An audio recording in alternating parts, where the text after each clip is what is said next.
Kung kagaya ko rin kayo na hindi mahilig maglagay ng makeup, foundation, at gusto nyo lang ng sunscreen na nakakapagpantay ng skin natin, well, I highly recommend this Hikari Ultra Fresh Sunscreen. So, ikalawang bili ko na nga to guys kasi naubos na yung isa. Yung kinaganda kasi dito sa Hikari na sunscreen na to guys, SPF 50 na to, kaya naman safe na safe yung mukha natin na kapag matamaan ng araw ni hindi, ayan, magkakaroon ng sunburn. At the same time, napakaganda ng effect nito kapag nasa skin nyo na.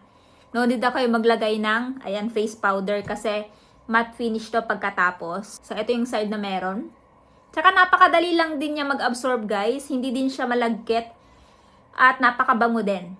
So, ito yung meron guys. At ito naman yung wala. Hindi ko pa nalalagyan. Ayan. Yan yung difference ng dalawa. O, diba? Parang nagpipink-pink na yung mukha natin. Nag-glow na siya. Nakaka-glow talaga siya guys. At the same time, nakaka-blooming siya. Nagpipink-pink yung mukha natin dahil dito. O, di ba?